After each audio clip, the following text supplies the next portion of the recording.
The front door was open, just enough to let secrets slip through. I remember thinking she wouldn't forget to close it, not her, not with how obsessive she'd become about safety, especially here in her mother's house after the fall. But there it was, half open, whispering. My daughter squeezed my hand. "Daddy, are we surprising Mommy?" I nodded, smiled like I meant it. I'd been gone 128 days, 4 months and 6 hours. Deployment ended early. I didn't tell her.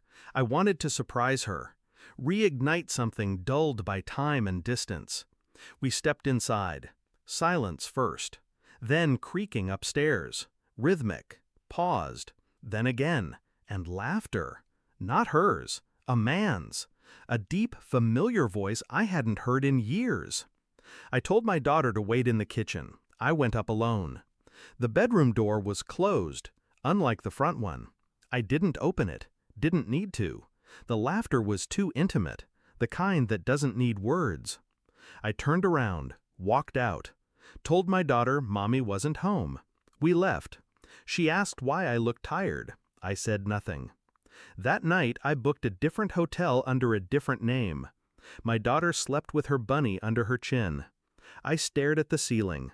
My chest wasn't pounding, my hands weren't shaking, but my thoughts moved like chess pieces. She'd said her mother was getting worse, that she needed full-time care. She never mentioned a visitor, never once hinted at company. Yet the way the voice laughed, it wasn't new. It was comfortable. There's a difference.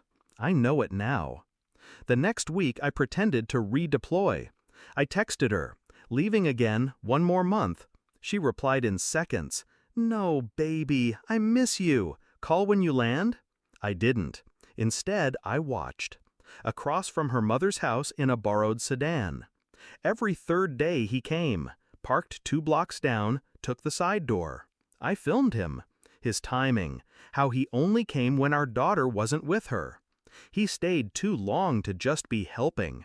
He left like he owned the place.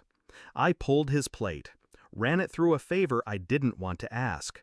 James L. Thatcher, her ex-boyfriend, the one she swore was toxic, dangerous, over, the one she told me she'd blocked. He wasn't blocked. He was welcomed. I pulled our phone records.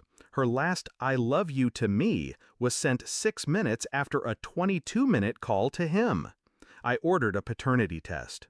Not because I didn't trust my daughter, because I needed to know how deep the lie went. It arrived 2 days later.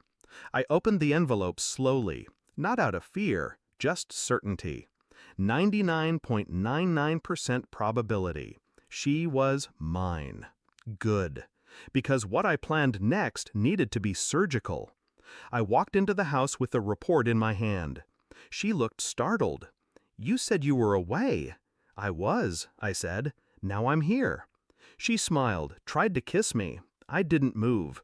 I laid the report on the kitchen counter. "What's that?" she asked, pretending.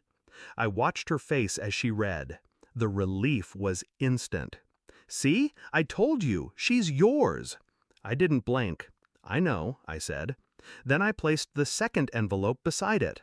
Photos, logs, voice recordings, and one printout of her call to him, made during our daughter's birthday. Her breath hitched. She reached out. I stepped back. I didn't yell, didn't raise a fist or voice. I just said one sentence. "I've filed for custody. Full." She laughed at first. "You can't do that. I'm her mother." I nodded, then opened my phone, played the voicemail she left for him. "I only keep her around because he thinks she's his. Otherwise, she's a burden. I can't even stand the way she looks at me. The courtroom won't like that." She dropped to the chair like her knees had snapped. "Please, you can't take her." I crouched down, eye level. "You already did. Every time you let him in, every time you made her leave before he arrived. You made her feel like an inconvenience." She cried. I smiled. Soft, cruel. "You never locked the door, because you didn't think I'd come home." I left without another word. My daughter sleeps easier now. She doesn't flinch when she hears doors open. She hums more, eats more. She still asks about her mom. I tell her the truth. She's resting. Resting in the ruins she built for herself. There was no shouting, no dramatic affair exposed at a dinner table, just documents, footage, a signature. The final time I saw my wife was in court, pale, defeated. The judge asked if I wanted supervised visitation rights for her. I declined. Not out of spite, out of mercy. Some people don't deserve to watch what they tried to destroy grow into something whole. She broke herself. All I did was hand her the mirror and walk away clean.